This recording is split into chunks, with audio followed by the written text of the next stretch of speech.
તો અન્ય એક મહત્વના સમાચાર, કેન્દ્ર સરકારે ઉદ્યોગો માટે અમલમાં મૂકેલી વિવિધ યોજનાઓ તેમજ પગલાં કેટલા ઉપયોગી રહ્યા તે જાણવા માટે સાંભળીએ અમદાવાદના ઉદ્યોગકારોની વાત। લોકસભાની ચૂંટણીઓ ખૂબ જ નજીક છે ત્યારે ઉદ્યોગકારોનો શું મૂડ છે તે જાણવા માટે અમે પહોંચ્યા છીએ અમદાવાદના વટવા એસોસિએશન ખાતે। ત્યાં આપણી સાથે છે અમદાવાદના અલગ અલગ ઉદ્યોગકારો જે જોડાયેલા છે વટવા એસોસિએશન અને સાથે જીસીસીઆઈ। તેમની સાથેથી જાણીશું કે 10 વર્ષમાં શું ફેરફાર આવ્યા અને તેની સાથે નવી સરકારથી તેમની શું અપેક્ષાઓ છે। વટવા એસોસિએશનના પ્રમુખ છે, સીધા જ તેમની સાથે વાત કરીશું। અત્યારની વાત કરીએ પરંતુ તેની પહેલા હું 10 વર્ષની વાત કરીશ કે છેલ્લા 10 વર્ષની વાત કરીએ તો કેવા પરિવર્તનો આપે જોયા ઉદ્યોગપતિ તરીકે? 10 વર્ષમાં જોવા જઈએ તો આ સરકાર તરફથી ઘણા પરિવર્તનો આવ્યા છે અને જેના કારણે ઇન્ડસ્ટ્રીને ઘણા બધા લાભો થયા છે। જેમ કે તબક્કાવાર વાત કરીએ તો પહેલાં જ્યારે 2017માં જીએસટી આવ્યું એ વખતે જીએસટી ઇમ્પ્લિમેન્ટેશનમાં બી ઘણા પ્રોબ્લેમ્સ હતા, પણ શરૂઆતના સ્ટેજમાં જ એ લોકોએ વારંવાર અમારા ઇન્ડસ્ટ્રીઓ એસ્ટેટો એસોસિએશનો સાથે અલગ અલગ હોદ્દેદારો સાથે વાતચીત કરી અને એમાં સુધારા કરીને ઘણી સરળતા લાવી હતી, જેના કારણે એક ઇન્ડસ્ટ્રીને સારું બૂસ્ટર મળ્યું હતું। એ પછી 2019ની અંદર પણ આપણે જોવા જઈએ તો જે કોવિડની સિચ્યુએશન આવી, એ કોવિડ વખતે બી જે ઇન્ડસ્ટ્રીઓને જે તકલીફ પડી હતી એ વખતે બી સરકાર તરફથી ખૂબ જ સહાય મળી હતી, ફાયદા મળ્યા હતા, સપોર્ટ મળ્યો હતો સહાય કરતા એવું કહીએ તો। અને જ્યારે ઇન્ડસ્ટ્રીઓને એક્સ્ટ્રા ફંડની રિક્વાયરમેન્ટ પડી હતી ત્યારે બેન્કોએ એક સપોર્ટ બૂસ્ટર આપ્યું હતું, જેના કારણે ઇન્ડસ્ટ્રીઓ કોવિડમાં બી ઇઝીલી બહાર નીકળી ગઈ।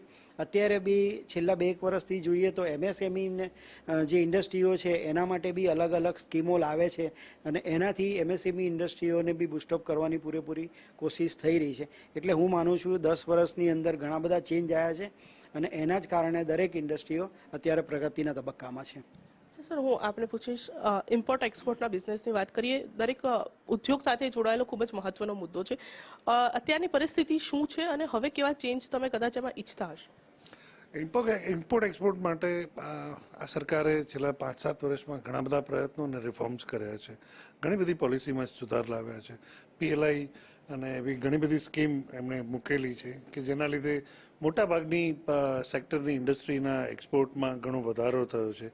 ઇમ્પોર્ટમાં પણ વર્લ્ડ વાઇડ જ્યારે નોન ટેરિફ ટ્રેડ બેરિયર્સ અલગ અલગ દેશો દ્વારા નાખવામાં આવે છે એની સામે પણ આપણી સરકાર દ્વારા આપણા ઉદ્યોગકારોને ઘણું બધું પ્રોટેક્શન આપવામાં આવી રહ્યું છે અને હજુ પણ વધારે ને વધારે એક્સપોર્ટ વધે એ રીતના સરકારના પ્રયત્નો ચાલુ જ છે। સીધી વાત છે, સરકાર અલગ અલગ પ્રયત્નો કરી રહી છે, પરંતુ અત્યારની પરિસ્થિતિની વાત કરીએ સર તો તમામ ઉદ્યોગોની કેવા પ્રકારની પરિસ્થિતિ છે અત્યારે અને પહેલાં તો શું હતી અને અત્યારની શું સ્થિતિ છે તમામ ઉદ્યોગો?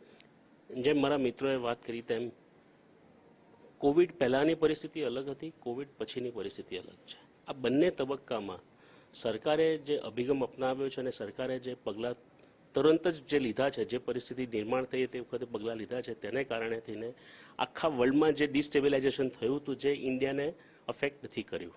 ઇન્ડિયા, ભારત, આપણો દેશ ઘણા જ મહદઅંશે એ બધી જ વિપરીત પરિસ્થિતિઓમાંથી સારી રીતે બહાર આવી શક્યો। કોવિડ પહેલાં જે મોમેન્ટમ બિઝનેસનું હતું એ જ મોમેન્ટમ હવે 2022 પછી ધીમે ધીમે પકડાવા માંડ્યું છે। છેલ્લા 2 વર્ષમાં થોડા અપ્સ ડાઉન્સ આવ્યા છે, પણ એ યુક્રેન વોરના કારણે આવ્યા છે। યુક્રેન વોરના કારણે થઈને આખું યુરોપ અત્યારે મંદીના ભરડામાં છે, તેમજ બીજા ઘણા બધા યુરોપ પર ડિપેન્ડન્ટ દેશો પણ એ જ પરિસ્થિતિનો સામનો કરી રહ્યા છે। પરંતુ અત્યારે ભારત અને ભારત દેશને જે અપનાવેલી પોલિસી આપણા પ્રાઇમ મિનિસ્ટર નરેન્દ્ર મોદીએ જે ત્વરિત પગલાં લીધેલા અને ફાઇનાન્સ મિનિસ્ટ્રી અને બધાએ જે એમએસએમઈને સપોર્ટ કરવા માટેની જે સ્કીમ્સ લાવી, એમને ઇઝ ઓફ ડુઈંગ બિઝનેસ કેવી રીતે થઈ શકે, જીએસટીમાં જેમ મારા મિત્રએ કીધું તેમ અચીવમેન્ટની ખૂબ જ વાતો થઈ રહી છે સર, નવી સરકાર બનવા જઈ રહી છે, ઉદ્યોગપતિ તરીકે તમારી શું અપેક્ષા હશે નવી સરકાર પાસે? અમારા ઉદ્યોગકાર મિત્રોશ્રીએ જે પ્રમાણે જણાવ્યું બહુ જ સાચી વાત છે। અત્યાર સુધીનો જે ટાઈમ જઈ રહ્યો છે ઉદ્યોગકારો માટે ક્યાંક કપરો ક્યાંક ઇઝી થઈ રહ્યો છે। સરકારની પોલિસીઓ કન્ટિન્યુઅસલી બદલાઈ રહી છે અને ઉદ્યોગકારોના હિતમાં જ બદલાઈ રહી છે। આની સાથે સાથે એક મોટું સેક્ટર જે ભારતના જીડીપીને રન કરવાવાળું છે એ એમએસએમઈ સેક્ટર છે। એટલે સરકારને એવી નમ્ર વિનંતી કે હજી પણ એમએસએમઈના પોલિસીમાં અને એમએસએમઈના વેગવંતુ કરવા માટેની જેટલી પોલિસી છે એમાં ઉદ્યોગકારો અને બીજા એમએસએમઈના હાઉસીસની અને એસોસિએશનની મદદ લઈ અને પોલિસી રિફોર્મેશન થાય. ઓન ટોપ ઓફ ધેટ કે બેન્કિંગ સેક્ટર જે એમએસએમઈને સપોર્ટ કરે છે એના કરતાં વધારે થોડો ease of doing business banking સેક્ટરમાંથી એડવાન્સીસ માટે થાય તો એમએસએમઈ સેક્ટર જે આપણા ભારતના એન્જિન ગ્રોથને ચલાવી રહ્યું છે એમાં હજી ઘણી સારી આપણને પ્રગતિ અને ઘણું સારું રિઝલ્ટ મળી શકે તેવી ખૂબ જ સારી આશાઓ છે અને દેખાઈ રહી છે. અને આપણા પ્રધાનમંત્રી શ્રી નરેન્દ્ર મોદીનું જે વિઝન છે $5 ટ્રિલિયન ઇકોનોમીનું એ જરૂરથી ઉદ્યોગકાર મિત્રોએ મારા મિત્રોએ કીધું એ પ્રમાણે અચીવ થઈ શકે એમ છે. એને સાથે જ હું સરકારને નમ્ર વિનંતી અને આવેદન કરીશ કે આના પર થોડું ધ્યાન આપે અને એમએસએમઈના ગ્રોથને ખૂબ જ વેગવંતુ બનાવવા માટે મારી થેન્ક યુ. આભાર. તો આ હતા અમદાવાદના તમામ ઉદ્યોગકારો, જેમનું કહેવું છે કે સરકાર અત્યાર સુધીમાં તો અલગ અલગ તમામ પ્રયત્નો કર્યા, પરંતુ આવનારા સમયમાં એમએસએમઈને લઈને પણ વધુ પ્રયત્નો કરે અને તેના નિયમોમાં કદાચ ફેરફારની જરૂર પડે તો તે પણ લાવે, તે જ તેમની માંગ છે નવી સરકાર પાસેથી. કેમેરામેન નિકુંજ પ્રજાપતિ સાથે રીમા દોશી, ગુજરાત ફર્સ્ટ, અમદાવાદ.